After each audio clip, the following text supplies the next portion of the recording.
All right, guys. Today we're going to be reacting to Jordan Peterson. Should you dare criticize Kamala Harris?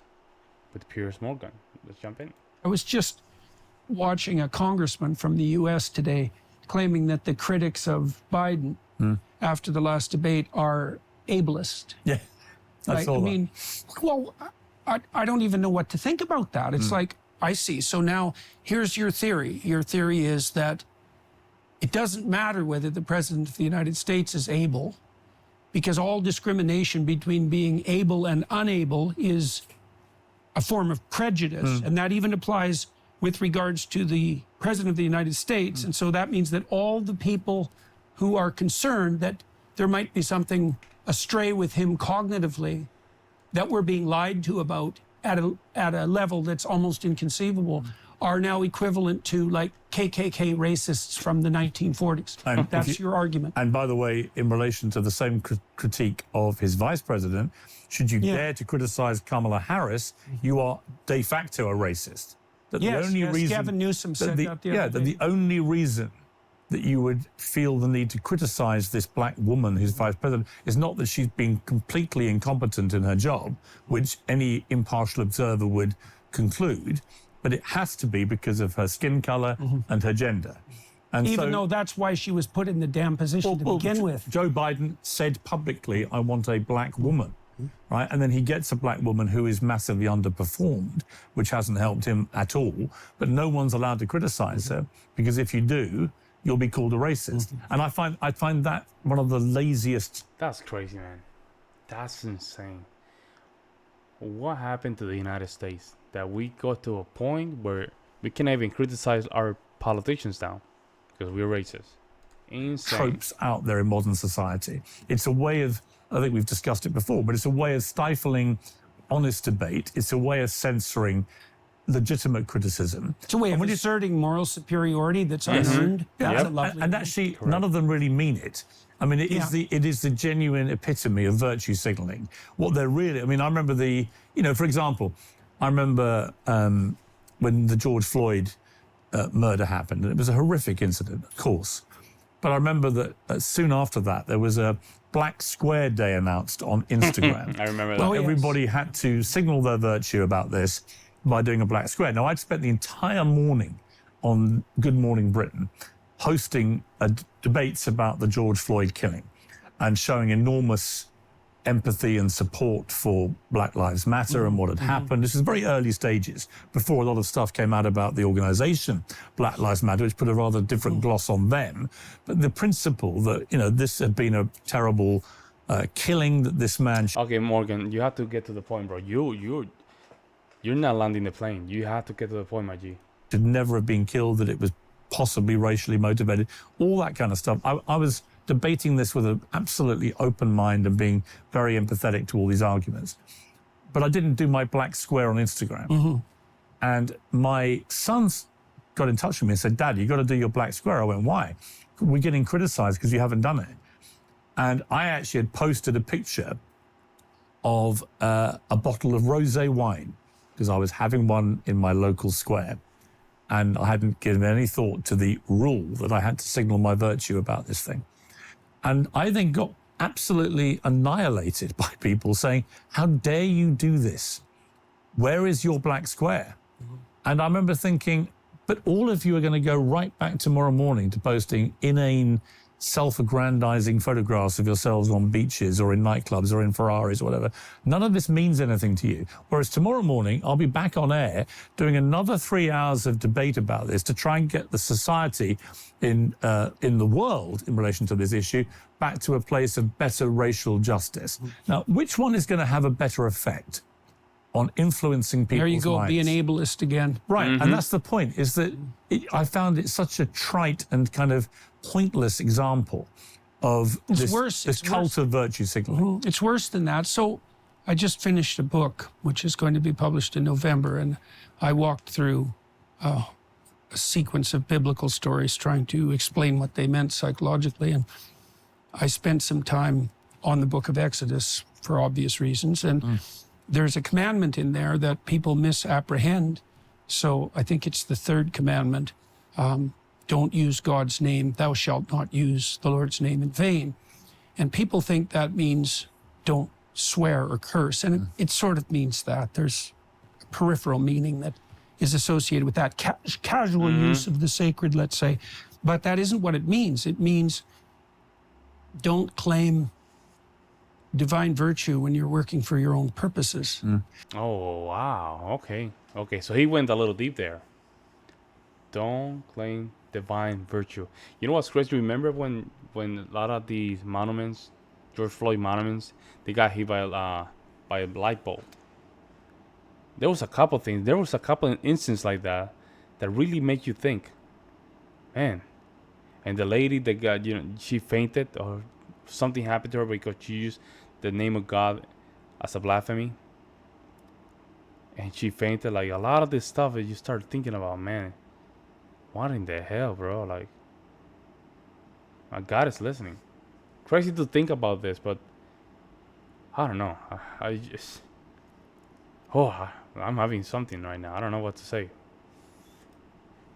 And the same thing happens in the gospel accounts, because the Pharisees, who are Christ's primary enemy, are the people he accuses of utilizing the sacred, the deepest, so you could say compassion even, given its proper place, for their own self-aggrandizement. They're praying in public. They're trying to occupy the best seats in the marketplace. They want the best seats in the synagogues, etc.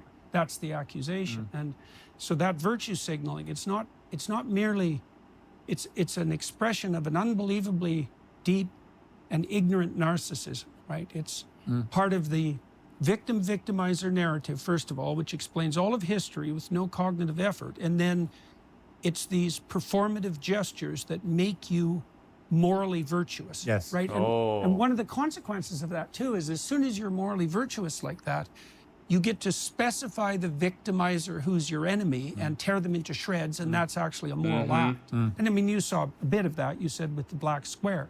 Yeah. But it's an unbelievably pathological...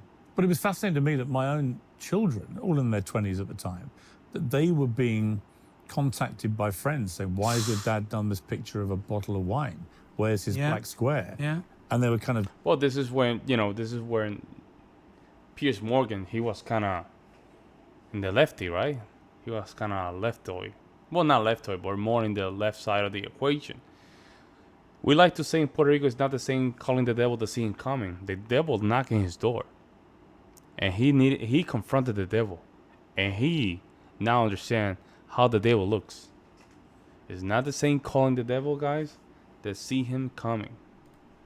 damned by association. Yeah. And we're keen for me to rectify this problem. Yeah. And I had to say, But there's a tribal signaling there too. yeah, and I right? said, guys, I'm not going to do it. I'm sorry. I'm just not going to feel bullied into doing something that I think actually is pointless and trite, and that all the people doing it don't really care much about this cause and will be very quickly back to their normal work on Instagram, which is pumping themselves up and showing off and all the things people do on Instagram. Yeah. I said, I'm just not going to play this game.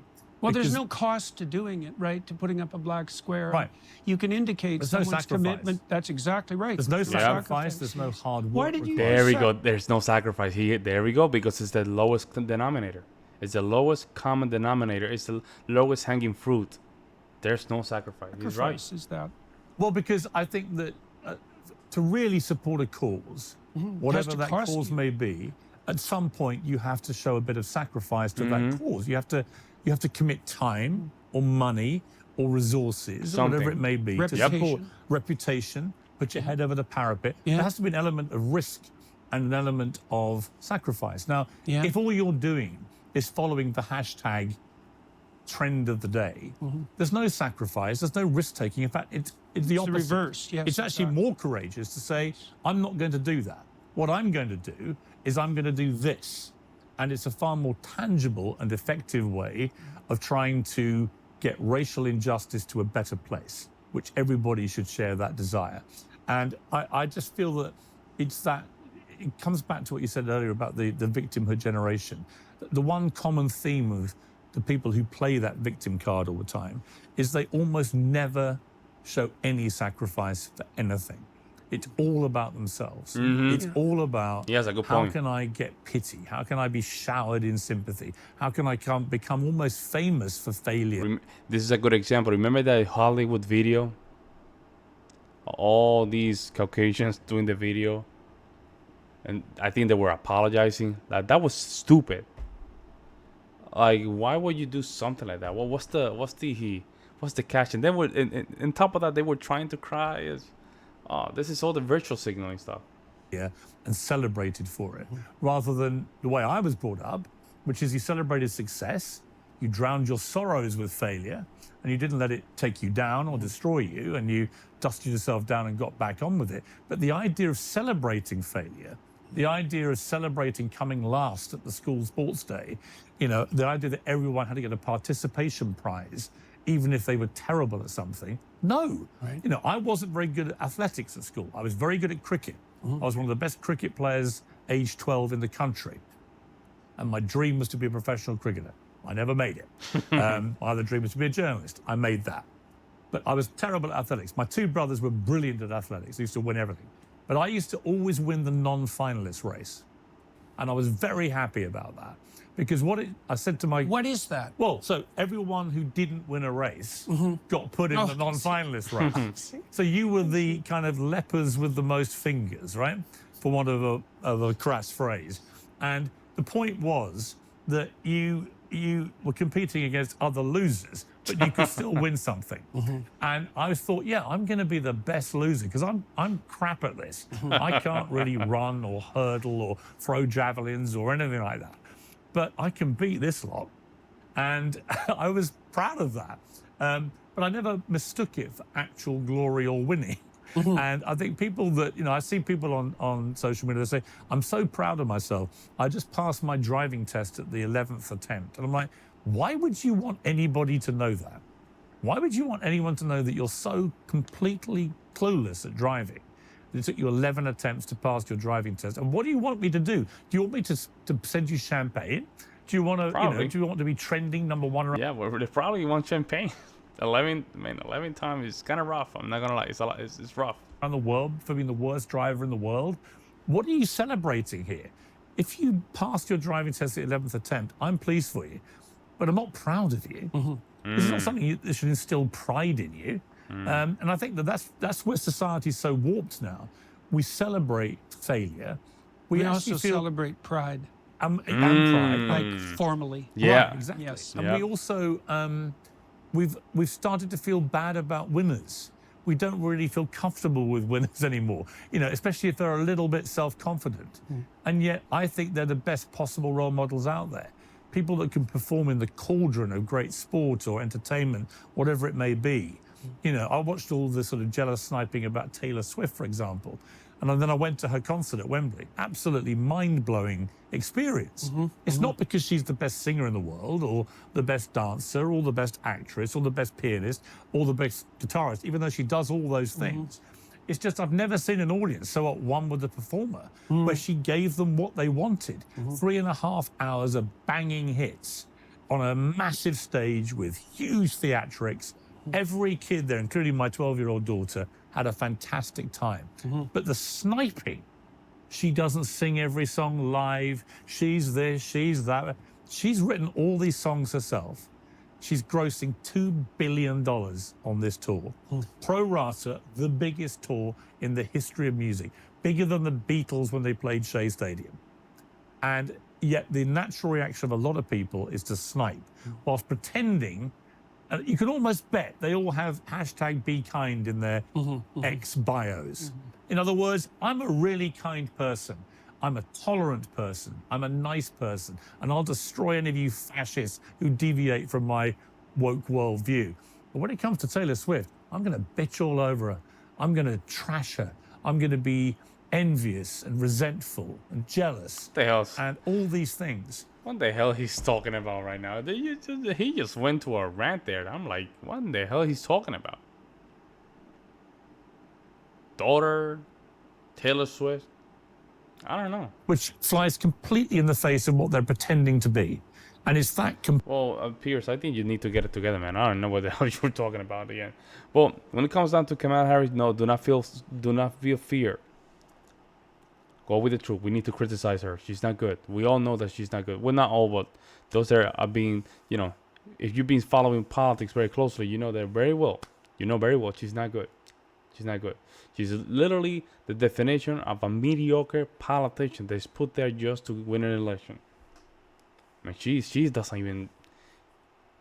even talk right. She's talk kind of funny too. Like she's trying to sound intelligent, but she sounds like she never ever read a book. It's weird. Let me know what you guys think in the comment section below, and I'll see you in the next one.